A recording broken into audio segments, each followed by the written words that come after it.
This is Lake Mundura at Mount Eliza, which is the storage water for the town and also for recreational purposes. It was built in the 50s, and it's certainly a beautiful spot. So we've just stopped at the Mount Isa mine. They mine 5 minerals. I'll have to check with Charlie what they are. You can hear how noisy it is. This is like the big... Charlie, what do they mine here? It's copper, nickel, gold, silver and... No, that's it. There was 5, the lady said. And uranium, maybe. No, it wasn't uranium. Silver, nickel, copper, lead. Lead, that's right, lead. The other one. So 5 minerals. So it's quite a big, well, it's a huge mine. It goes around blocks and blocks, but this is just one section of it. Mick Dundee here. We're at Walkabout Creek Hotel, and we're just about to go in and have a beer. So come along and have a look. And I'll have to find me great big knife. I've left it inside, so I'll have to go and get it. Look at the bar, around the bar.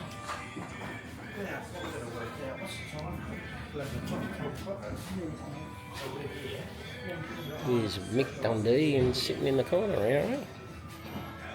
This is called the Winton Wanderers Caravan Park.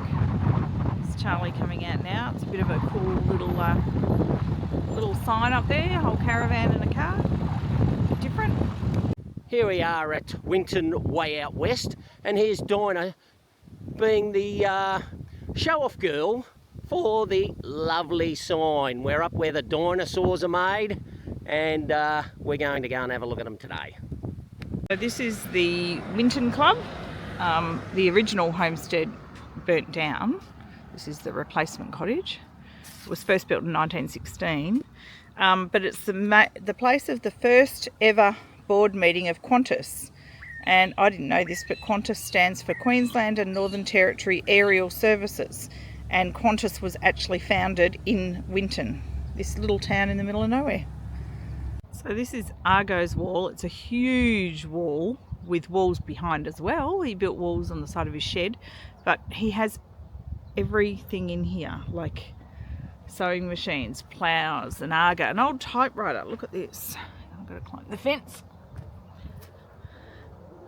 Look at the old typewriter, an old sewing machine.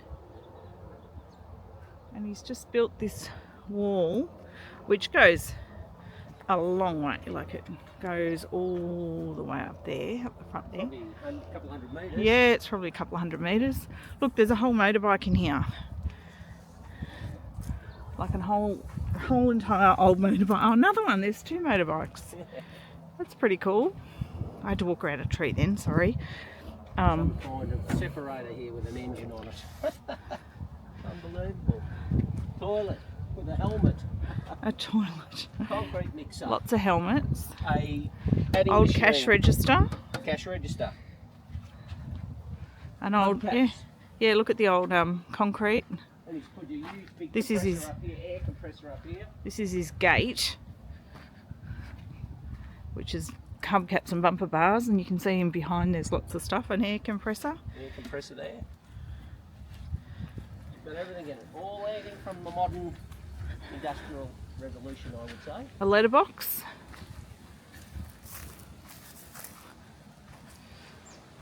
Here's the local sheep at Winton grazing the main street, and looks like they're in good nick, and Yeah, they're nice and fat, aren't they? and enjoying themselves. Plenty of wool on them. Plenty of wool on them, yeah, and Hello, sheepy.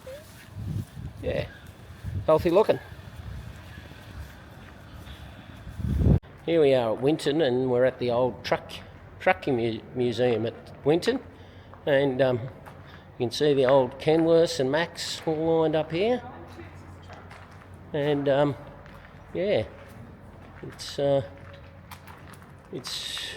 pretty interesting, and geez, they've done a good job of restoring these trucks, as you can see, and yeah, there's quite a variety of them here, so yeah, I'm just going down one side of them, but yeah, there's a lot here. This is Toots' old Mercedes-Benz. She was famous up in the Weeper area, where, with Dinah in front of it, of course, she carted all sorts of general freight all around the place up at northern Queensland, and she did it for quite a long time until she was unfortunately squashed by some pipes unloading one day, and unfortunately died. But she was a very famous woman up here, always wore a dress wherever she was working, and her and her husband both owned trucks and delivered general freight all over the place. And they had 8 children. And they have 8 children. They were very busy. So yeah. Here's an old truck and the old weirdo sitting in there. Not too much. You're a bit noisy there. Bouncing along, delivering his indicator. Yep. Delivering his vacuum oil, whatever that is, and spuds, maybe something in here. Maybe some spuds. Transport company. There you go. So here we are at the another Winton sign. They certainly let you know when they're in Winton. And the eye has got this strange person in front of it. Me, the eye. You're the eye. Our last video, and Charlie is trying to wrangle it. Our last dinosaur, I mean. And yeah, Charlie's trying to wrangle it. He's having a bit of trouble. It's quite big. He's trying to pull it over, I think. This dinosaur is Matilda, they call it, and she is 17 metres long. And I've got it, and I'm wrangling the foot, and I'm about to set her on her tail. Yeah, right. Oh yeah, no worries. This is another dinosaur that's here. It's called Charlie. It's a really old dinosaur. Look at that one. Wow. Look at the wrinkles on that face. Wow. Have a look. What a dinosaur. Look at that. Oh. Charlie has put his finger up the dinosaur's bum because he's the only person in this whole entire tour that would even think of doing that. I'm fingering the dinosaur's bum. Seriously. I bet there's one thing I bet you guys have never done, and that's fingered a dinosaur's bumhole. I'm the only one that's ever done that. First time. You're the only weird one that actually would that's do the that. First one on video. In fact, you're the only weird one that would even think about doing that. Fingering a dinosaur's bum. This building here depicts a meteor that has hit the ground. So the pile of Earth around it is kind of like the crater where it's hit the ground. And they actually do like stargazing out of here. This is actually what they call the blackest sky in Australia, the world. I can't remember now. One of the darkest places in the world. Very dark. To check out stars. So a really great place to check out stars. A lot of people think that this building actually looks like a melted golf ball, which I tend to agree. Here's a dinosaur ball that we couldn't find on the dinosaurs. So this is one of his balls, and it's bloody heavy, and I think maybe there might be a baby inside it or something. I think you're telling porcupines, Charles. Well, it's a big one anyway. The observatory to look at the stars. So what you do, you lay down here and say you look at stars, and then you fall asleep and you wake up and it's morning again. How cool is that? And it's called the Gondwana Stars Observatory. And here's more of our lovely little dinosaurs. Have a look at these little fellas. These are the middle size ones. These are the middle size, not very vicious, big mouths, and big sharp feet. Oh, they are bloody sharp too. Shit, I'll cut myself on that. Oh, and they are. How wonderful are they? Look at the dinosaur stampede walk. Dinosaurs weren't actually here. This land was donated because it's very difficult to farm with these great big rock walls. So yeah, it's beautiful. It's a gorgeous, beautiful trees. They've really picked their spot for this. It's amazing. Beautiful. Here are some dinosaurs running on the rocks. Here we are in the fossil farm where they're getting all the fossils that are extracted out of the ground, and they're pulling them to pieces. Now rock and these are the ones that they've got stored here in plaster castering, and they'll get to them whenever they get a chance. It could take up to 5 years before they could get to them.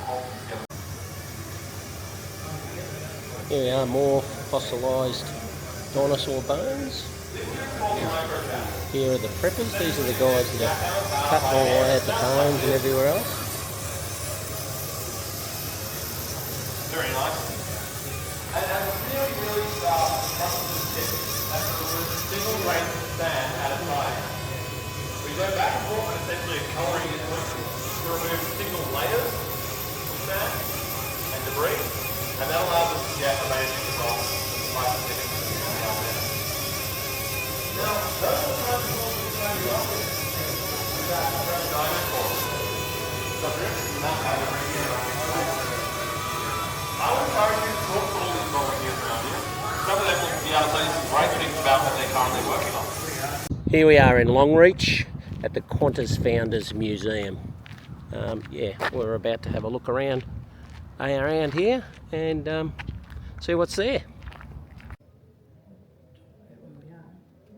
We're at the Qantas Museum, and this is an how do you say that word?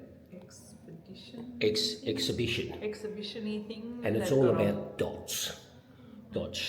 And that's just in a mirrored box. Here's the first class area of a Jumbo 747 in the 1970s. This is what it looked like.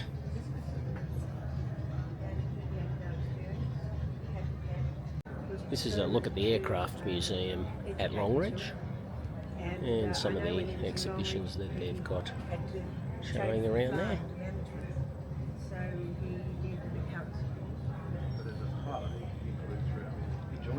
Here we are looking at the 747-200 series that they've got in the museum here, and the DC-3 up ahead of us there, and a 707, and this one here which is a Super Constellation. So yeah, here we are in front of the Catalina, which is a amphibious aircraft, and also obviously lands on ground as well, and it was used by Qantas in the 40s during the war. Yeah, she's a big aircraft. Here comes a 10 metre wide machine coming down the road, so we've had to get off the road, and it looks like a big shovel, I'd say, by the look of things. No, it's not a digger, it's a dump truck.